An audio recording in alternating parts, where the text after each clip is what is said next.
പരിശുദ്ധ അമ്മയുടെ പ്രത്യക്ഷത്തിന് സാക്ഷിയാക്കിയ എന്നെ, എൻ്റെ കുടുംബത്തെ സാക്ഷിയാക്കിയ പരിശുദ്ധ അമ്മയ്ക്കും ഈശോയ്ക്കും ഒരുപാട് നന്ദി.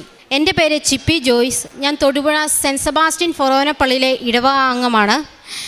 ഞാൻ 2024 ഡിസംബർ 14 ആദ്യ ഉടമ്പടി എടുക്കുന്നത്. എൻ്റെ മമ്മി പറഞ്ഞിട്ടാണ് ഞാൻ ഉടമ്പടി എടുക്കുന്നത്. ഞാനും എൻ്റെ ഹസ്ബൻഡും ഇവിടെ വന്നു, ഉടമ്പടി എടുത്ത ആ നിമിഷം മുതൽ ഈ അമ്മ ഞങ്ങളുടെ കൂടെ ഞങ്ങളുടെ ഭവനത്തിൽ വന്നു എന്നതിന് ഒത്തിരി തെളിവുകൾ ആ വണ്ടി ഓടുന്ന സമയം മുതൽ എനിക്ക് അനുഭവപ്പെടാൻ തുടങ്ങി. അങ്ങനെ പ്രാർത്ഥനയിലായി, വീട്ടിൽ ചെന്ന് പ്രാർത്ഥനയിലായി, സഹനങ്ങൾ തന്നു. ഓരോ ദിവസവും അമ്മ കണ്ണുനീരോടെ പ്രാർത്ഥിച്ചു. അമ്മ ഇപ്പോഴും എനിക്ക് സഹനങ്ങൾ തരുന്നുണ്ടല്ലോ എന്ന് ഞാൻ പ്രാർത്ഥിച്ചു. അങ്ങനെ ഇരിക്കെ മാർച്ച് മാസം എൻ്റെ ഹസ്ബൻഡിൻ്റെയും എനിക്ക് 2 മക്കളാണ്. എൻ്റെ രണ്ടാമത്തെ മകൻ്റെയും ജന്മദിനം ഒരേ മാസം 6-നും 8-നുമാണ്. March 6-ഉം March 8-ഉമാണ്. അങ്ങനെ ഇരിക്കുക ഹസ്ബൻഡിൻ്റെ പിറന്നാൾ തലേന്ന് ഒരു 12 മണി ആയപ്പോൾ എനിക്ക് മനസ്സും ശരീരവും അസ്വസ്ഥമാകുന്നു. എൻ്റെ മനസ്സ് പറയുന്നുണ്ട് ഈ ഭവനത്തിൽ ആരോ വന്നു എന്ന്. പക്ഷേ ആരെയും കാണാനില്ല. എനിക്ക് ഉറക്കമില്ല. എൻ്റെ മക്കൾ തറവാട്ടിലാണ്, ഹസ്ബൻഡിൻ്റെ തറവാട്ടിലാണ്. ഞാനും ഹസ്ബൻഡും മാത്രമേ ഉള്ളൂ. അപ്പം ഞാനിങ്ങനെ 12 മണിയായപ്പോൾ എൻ്റെ ബെഡിൽ എഴുന്നേറ്റ് നോക്കുമ്പോൾ ഈ എൻ്റെ പുറകിൽ നിൽക്കുന്ന എൻ്റെ അമ്മ ഞങ്ങളുടെ ബെഡ്റൂമിൻ്റെ അടുത്ത് വന്ന് നിന്നു. അത്ര എനിക്കറിയാം. അത് കഴിഞ്ഞ് ഞാൻ കിടന്നു ഉറങ്ങി. ഞാൻ ഹസ്ബൻഡ് ജോലിക്ക് പോയി രാവിലെ. അപ്പം ഞാൻ അമ്മയോട് പറഞ്ഞു, അമ്മേ 5:30 എന്നെ വിളിക്കണം. കാരണം ഫോൺ എനിക്ക് അന്നില്ലായിരുന്നു. എൻ്റെ ക്ലോക്കിൻ്റെ സമയം നോക്കി വേണം ഞാൻ എഴുന്നേൽക്കാൻ. അമ്മയോട് ഞാൻ പറഞ്ഞു 5:30 എന്നെ വിളിക്കണം, പ്രാർത്ഥിക്കേണ്ടതാണ് എനിക്ക്. ഞാൻ കിടന്നു. ഒരു 5-10 മിനിറ്റുള്ളപ്പോൾ എടി ചിപ്പിയെ എന്ന് എൻ്റെ മമ്മി വിളിക്കുന്നത് പോലൊരു ശബ്ദം. ഞാൻ പെട്ടെന്ന് എഴുന്നേറ്റ്, ഉറക്കച്ചടയിലാണ്. പെട്ടെന്ന് എഴുന്നേറ്റ് ഞാൻ നോക്കിയപ്പോൾ എൻ്റെ മമ്മിയാണോ? അല്ല, മമ്മി ഇല്ല ഇവിടെ. എൻ്റെ നാട് എരുമേലിയാണ്. അപ്പം മമ്മിയല്ല. അപ്പം ഞാൻ അമ്മ എൻ്റെ മമ്മിയുടെ ശബ്ദത്തിൽ വന്നു. നോക്കുമ്പോൾ സമയം 5:30 ആകാൻ 10 മിനിറ്റ്. ഞാൻ എഴുന്നേറ്റ് പ്രാർത്ഥിക്കാനായിട്ട് തിരി തെളിച്ചപ്പോൾ എന്നോട് അമ്മ പറയുക, വാതിൽ തുറക്കുമെന്ന് പറയുന്നുണ്ട്. ഞാൻ വാതിൽ തുറന്നപ്പോൾ ഭയങ്കര മുല്ലപ്പൂവിൻ്റെ മണം. എൻ്റെ വീട്ടിൽ ഒരു ചെടി പോലും ഇല്ലാത്തതാണ്. മുല്ലപ്പൂവിൻ്റെ ചെടി ഉണ്ടെങ്കിലും വിരിയുന്നില്ല, പൂവൊന്നുമില്ല. പക്ഷേ മുല്ലപ്പൂവിൻ്റെ മണമാണ്. ഞാൻ ആ തിണ്ണയെല്ലാം നോക്കി, പക്ഷെ ആ മുല്ലപ്പൂ ഇല്ല. പിന്നെ എവിടുന്നാണ് ഈ മണം? അപ്പോഴാണ് എൻ്റെ മനസ്സിൽ ഓടി വന്നത് ജോസഫ് അച്ഛൻ പറയുന്നത്, മുല്ലപ്പൂവിൻ്റെ മണം, അമ്മ വരുമ്പോൾ മുല്ലപ്പൂവിൻ്റെ സുഗന്ധം ലഭിക്കുമെന്ന്. ഞാൻ പെട്ടെന്ന് ഓടിച്ചെന്ന് അമ്മയുടെ അടുത്ത് ചെന്ന്, അമ്മ വന്നോ എൻ്റെ വീട്ടിൽ എന്ന് മാത്രമേ ഞാൻ ചോദിച്ചുള്ളൂ. ആ സുഗന്ധം അന്നേരം പോയി. പിന്നെ ഞാൻ പ്രാർത്ഥന തുടങ്ങി. എൻ്റെ ഹസ്ബൻഡിന് ആദ്യം ചെറിയൊരു ജോലിയായിരുന്നു. അതിപ്പം ഹസ്ബൻഡ് പാൽ ഫീൽഡിലാണ് ജോലി ചെയ്തുകൊണ്ടിരുന്നത് 18-ാം വയസ്സ് തൊട്ട്. എൻ്റെ ഹസ്ബൻഡിന് പാൽ ഫീൽഡാണ് എളുപ്പം, ഇഷ്ടം അത് തന്നെയാണ്.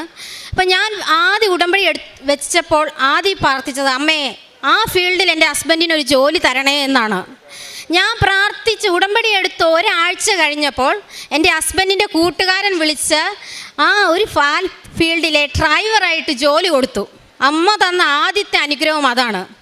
പിന്നെ പ്രാർത്ഥന തുടങ്ങി. അങ്ങനെ പ്രാർത്ഥിച്ച് ഒരു ദിവസം പ്രാർത്ഥനയിൽ അമ്മ പച്ചത്തിരിയിൽ എനിക്ക് ഈ രൂപം തന്നെ തെളിഞ്ഞു നിന്നു. അപ്പോഴും എനിക്ക് അമ്മ പറയുന്നുണ്ട്, ഞാൻ നിൻ്റെ കൂടെ ഉണ്ട്, നീ ഭയപ്പെടേണ്ട, നിന്നെ എന്ത് വന്നെന്നാലും നീ കരയാൻ പാടില്ല, എൻ്റെ മനസ്സുകൊണ്ട് പറയുന്നുണ്ട്. ഞാൻ എന്നെ പറ്റുന്ന രീതി പ്രാർത്ഥിക്കുന്നുണ്ട്. എനിക്ക് തരുന്ന സഹനങ്ങൾ സന്തോഷത്തോടെ സ്വീകരിക്കുന്നുമുണ്ട്. അങ്ങനെ ഇരിക്കെ ഈ കഴിഞ്ഞ ഒക്ടോബറിൽ എനിക്ക് ബ്ലഡിൽ HB കുറവായിരുന്നു. എല്ലാവർക്കും HB 12-13 വേണ്ടത്. എനിക്ക് 9-8 അങ്ങനെ താന്നുകൊണ്ടിരിക്കുന്ന സമയമാണ്. പ്രാർത്ഥനയുണ്ട്, ക്ഷീണമാണ്, ടെസ്റ്റുകൾ നടത്തുന്നുണ്ട്. അതുപോലെ ടെസ്റ്റിനെല്ലാം 14,000 രൂപയാണ്. അപ്പം ഞാൻ അമ്മയോട് പറയും, അമ്മേ എൻ്റെ ഹസ്ബൻഡ് തന്നെ വേണം ഇതൊക്കെ ചെയ്യാൻ. അമ്മ തരുന്ന സാധനം ഞാൻ ഇരുകൈകൊണ്ട് മേടിക്കാം, പക്ഷേ എൻ്റെ ഹസ്ബൻഡിനെ ബുദ്ധിമുട്ടിക്കരുതേ. ലാസ്റ്റ് ടെസ്റ്റ് നടത്തി റിസൾട്ട് വന്നപ്പോൾ ഞങ്ങളുടെ ഒരു കസിൻ ചേച്ചിയോട് ഈ റിസൾട്ട് അയച്ചു കൊടുത്തപ്പം ചേച്ചി പറഞ്ഞു, ഇത് ഇച്ചിരി ക്രിട്ടിക്കലാണ്. ചിപ്പിയെ പെട്ടെന്ന് ഒന്നെങ്കിൽ മെഡിക്കൽ കോളേജിന് കൊണ്ടുപോവുക, അല്ലെങ്കിൽ അടുത്തുള്ള പ്രൈവറ്റ് ആശുപത്രി കൊണ്ടുപോവുക.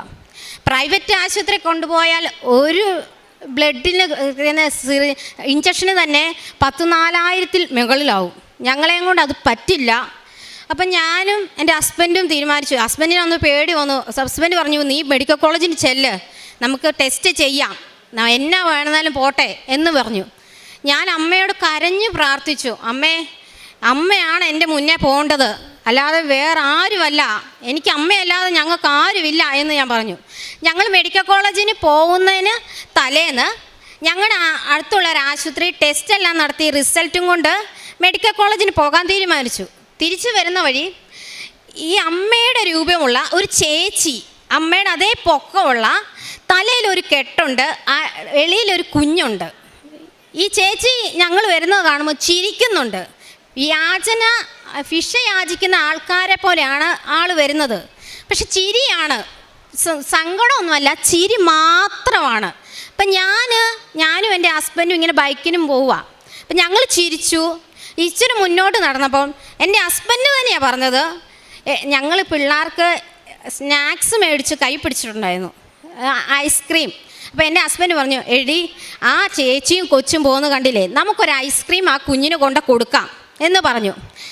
അപ്പം ഇതിനു മുമ്പ് ഈ ബ്ലഡ് കുറവാകുന്ന സമയത്ത് എൻ്റെ ഈ കൈകൾ രണ്ടും വെള്ളപ്പാടുകളുണ്ടായിരുന്നു. വെള്ളപ്പാടെന്ന് പറഞ്ഞാൽ എന്നെ ആര് കണ്ടാലും എന്തേലും അതുപോലത്തെ ഒരു വെള്ളപ്പാടായിരുന്നു. വെള്ളപ്പാട് വന്ന് 2 കൈയും എല്ലാവരും ചൊറിഞ്ഞ്, വെയിൽ വരുമ്പോൾ ചൊറിഞ്ഞ് പൊട്ടും, ചോര വരും. എനിക്ക് പറ്റില്ല, അതുപോലെ ബുദ്ധിമുട്ടായിരുന്നു. അപ്പോൾ ഇതും വെച്ചുകൊണ്ടാണ് ഞാൻ നടക്കുന്നത്. ഈ ചേച്ചിയെ കണ്ട് ഞങ്ങൾ തിരിച്ച് ഈ കൊച്ചിന് ഒരു ഐസ്ക്രീം കൊടുക്കാനായിട്ട് വണ്ടി തിരിക്കുകയും ഈ ചേച്ചിയും കൊച്ചും ഞങ്ങൾക്ക് നേരെ തിരിഞ്ഞ് ചിരിച്ചുകൊണ്ടിരിക്കുക.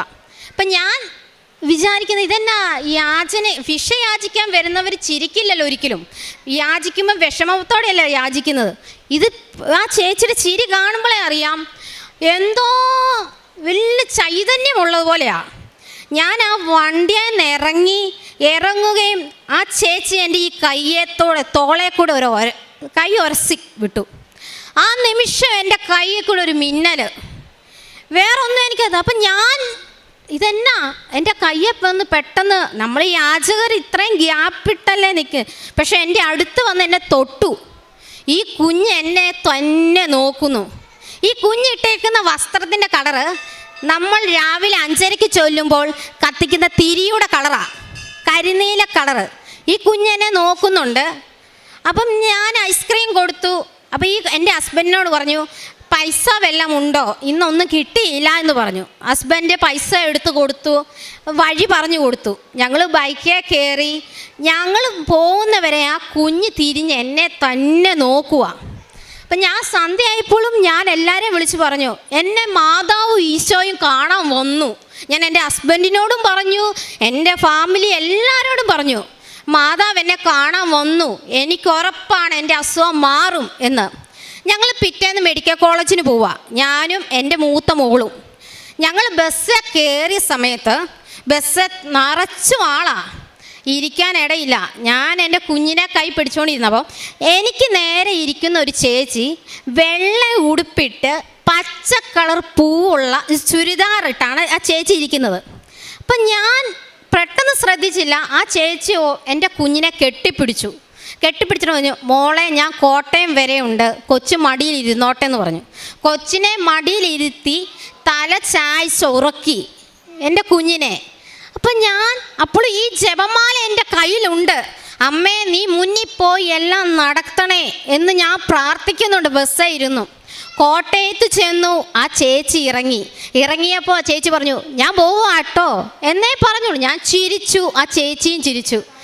ഞങ്ങൾ പോയി ചെന്ന ഉടൻ തന്നെ എന്നെ തിരക്കില്ല, പെട്ടെന്ന് എല്ലാം ഡോക്ടർമാരെ എനിക്ക് കാണാൻ പറ്റി. അപ്പോൾ ഒന്നും എനിക്ക് ക്ഷീണമൊന്നുമില്ല. അപ്പം ഡോക്ടർ ഈ സിൽവർ ഗ്രേ ചുരിദാറാണ് ഇട്ടേക്കുന്നത്, ഒരു ലേഡി ഡോക്ടറാണ്. എനിക്ക് പറയുമ്പോഴൊന്നും ഞാൻ ശ്രദ്ധിക്കുന്നില്ല. പക്ഷേ ആ ഡോക്ടർ പറഞ്ഞു, മോനെ കൊച്ചേ നിനക്ക് പൈസ ഉണ്ടെങ്കിൽ ഉള്ള സമയത്ത് ഈ ടെസ്റ്റ് ചെയ്താൽ മതി, നീ ഈ മരുന്ന് മാത്രം കഴിക്കാൻ പറഞ്ഞു. അപ്പം ഞാൻ ഓർത്തു, കാരണം 18 ടെസ്റ്റ് ഉണ്ട്. 18 ടെസ്റ്റിന് തന്നെ 6 രൂപ അടുത്തേലും വരും. അപ്പം ഞാൻ പറഞ്ഞു ശരി ഡോക്ടറെ, ഞാൻ അങ്ങനെ ചെയ്തോളാമെന്ന് പറഞ്ഞു. എല്ലാവർക്കും അറിയാം, കോട്ടയം മെഡിക്കൽ കോളേജിലെ മരുന്ന് അതിൻ്റെ അടുത്ത് മെഡിക്കൽ സ്റ്റോറുകളിലേ കിട്ടുകയുള്ളൂ. അന്ന് ഞാൻ ആ മരുന്നും മേടിക്കാതെ വീട്ടിൽ പോയി. ഞാൻ മരുന്നും കഴിച്ചില്ല, എൻ്റെ ആ അസുഖം ഈ നിമിഷം വരെ വന്നിട്ടില്ല.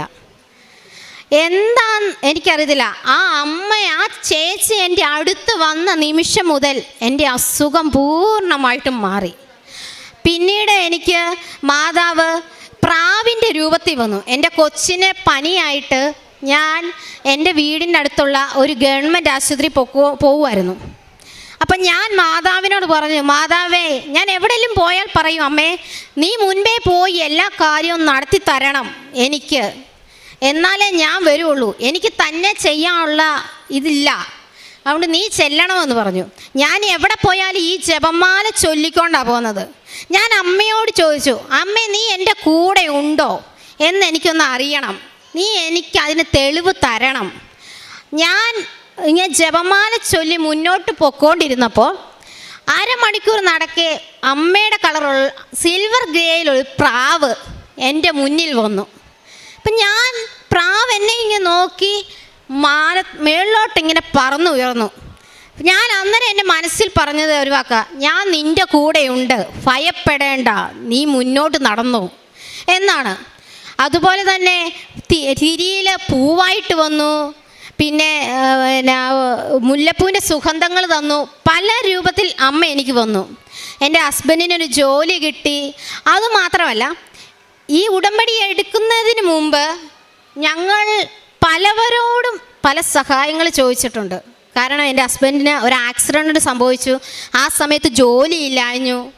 അപ്പോൾ ആ നിമിഷം ഞങ്ങളെ തള്ളി പറഞ്ഞവർ, നോ എന്ന് പറഞ്ഞവർ ഇന്ന് എന്നെ വിളിച്ച് പറയുന്നുണ്ട്, ചിപ്പി ഒന്ന് എൻ്റെ മക്കൾക്ക് വേണ്ടി പ്രാർത്ഥിക്കണേ, എൻ്റെ കൊച്ച് ജോലിക്ക് പോവുക, അല്ലെ എൻ്റെ കൊച്ച് പരീക്ഷയ്ക്ക് പോവുക, നീ ഒന്ന് പ്രാർത്ഥിക്കണേ, ഞങ്ങളോട് സഹായങ്ങൾ ചോദിക്കുന്നു. ഞാനിപ്പോൾ വിശ്വസിക്കുന്ന ഒരു കാര്യം എന്ന് പറഞ്ഞാൽ, എൻ്റെയോ എൻ്റെ ഭർത്താവിൻ്റെയോ കഴിവല്ല, എൻ്റെ പരിശുദ്ധ അമ്മയുടെ കൃപ മാത്രമാണ് ഞങ്ങളെ ഈ മുന്നോട്ട് നയിച്ചത്. ഞാനിപ്പോൾ ചെയ്യുന്ന കാരുണ്യ പ്രവൃത്തി എന്ന് പറയുന്നത്, ഞാൻ എന്നെ പറ്റുന്ന രീതി, ഹസ്ബൻഡ് മാത്രമേ ജോലി ചെയ്യുന്നുള്ളൂ, ഹസ്ബൻഡ് ആണേലും ഞാനാണേലും ഞങ്ങളെ പറ്റുന്ന രീതി സാമ്പത്തികപരമായിട്ട് സഹായിക്കാറുണ്ട്. പിന്നെ ഭക്ഷണം ചോദിച്ച് വരുന്നവർക്ക് സഹായം ചെയ്യാറുണ്ട്. പിന്നെ വസ്ത്രമില്ലാത്തവർക്ക് വസ്ത്രം കൊടുക്കാറുണ്ട്. അങ്ങനെ പല സഹായങ്ങൾ സാമ്പത്തികപരമായിട്ടാണ് ഞങ്ങൾ കൂടുതൽ സഹായിക്കുന്നത്. പല കാര്യത്തിലും ഞങ്ങളോട് ചോദിക്കുന്നവരോട് നോ എന്നൊരു വാക്ക് ഞങ്ങളെയും കൊണ്ട് അമ്മ പറയിക്കില്ല, നീ മേടിച്ചു കൊടുക്കുക എന്നേ പറയാറുള്ളൂ.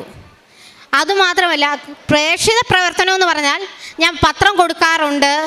പിന്നെ എന്നെ പറ്റുന്ന രീതിയിൽ അമ്മയെക്കുറിച്ച് എല്ലാവരോടും പറയും, ഉടമ്പടി വന്ന് എടുക്ക്, നിങ്ങൾക്ക് മാതാവ് അടുത്ത് വരും എന്നെല്ലാം ഞാൻ പറഞ്ഞു കൊടുക്കുക.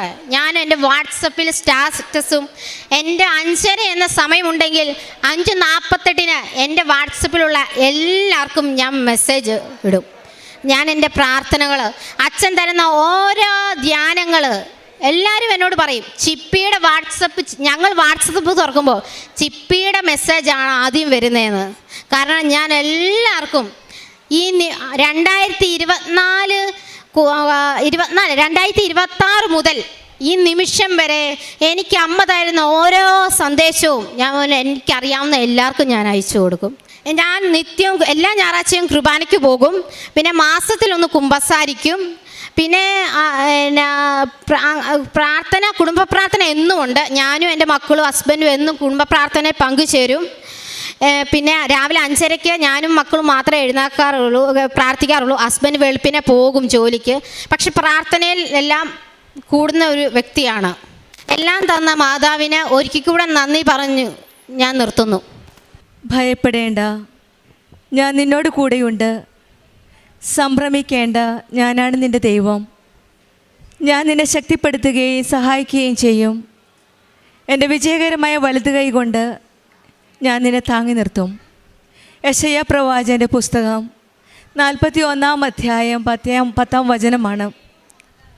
നമ്മുടെ ജീവിത സാഹചര്യങ്ങൾ എന്തൊക്കെയായാലും എത്ര കഠിനമായാലും പേടിക്കേണ്ട ആവശ്യമില്ല, സംഭ്രമിക്കേണ്ട. ഞാൻ നിന്നോട് കൂടെ ഉണ്ട് എന്നുള്ള ദൈവത്തിൻ്റെ വാഗ്ദാനമാണ് ഉടമ്പടി മക്കളുടെ ജീവിതത്തിലുള്ളത്. ദൈവം നമ്മുടെ രക്ഷകനും കാത്തു പരിപാലിക്കുന്നവനുമാണ്. അതിനാൽ നമുക്ക് ആശങ്കപ്പെടേണ്ട ആവശ്യമില്ല. നമുക്ക് ബലം പരിമിതമാവുമ്പോൾ, നമുക്ക് ശക്തിയില്ല എന്ന് തോന്നുമ്പോൾ, നമ്മുടെ കൂടെ ആരുമില്ല എന്ന് തോന്നുമ്പോൾ, ഉടമ്പടി വഴിയിൽ ഉടമ്പടിയിലൂടെ നമുക്കൊരു പുതിയ ശക്തി, ഒരു പുതിയ ആത്മീയ ധൈര്യമാണ് നമുക്ക് ലഭിക്കുന്നത്. പ്രശ്നങ്ങൾ നേരിടാനും ദൈവം സജീവമായി ഇടപെടുന്ന ഓരോ സാക്ഷ്യങ്ങളും നമുക്ക് മനസ്സിലാക്കാൻ സാധിക്കും. ദൈവത്തിൻ്റെ ശക്തിയുള്ള കരങ്ങൾ നമ്മെ മുന്നോട്ട് നയിക്കുന്നതാണ് സാക്ഷ്യങ്ങളിൽ നമുക്ക് കേൾക്കുന്നത്. ചിപ്പി ജെയ്സിൻ്റെ സാക്ഷ്യവും അതുതന്നെയാണ്. ദൈവത്തിൻ്റെ സാന്നിധ്യവും പരിശുദ്ധ അമ്മയുടെ സാന്നിധ്യവും വളരെ അടുത്തറിഞ്ഞ ഒരു വലിയ ദൈവാനുഭവ സാക്ഷ്യമാണ് ചിപ്പി ജെയ്സ് നമ്മളോട് ഷെയർ ചെയ്തത്. നമ്മൾ ഇന്ന് ഉടമ്പടി മക്കൾ ഭൂമുഖത്തുള്ള മറ്റ് ജനതകളിൽ നിന്ന് വ്യത്യസ്തരാണ്. കാരണം ദൈവത്തിൻ്റെ ആ സാന്നിധ്യമാണ് നമ്മുടെ കൂടെയുള്ളത്. ഉടമ്പടി വഴി ലഭിക്കുന്ന ആ ദൈവ സാന്നിധ്യമാണ് നമ്മളെല്ലാം മക്കളിൽ നിന്ന് വ്യത്യസ്തരാക്കുന്നത്. ഉടമ്പടി നമുക്ക് ദൈവത്തിൻ്റെ സ്വന്തം ജനമാക്കുകയാണ്.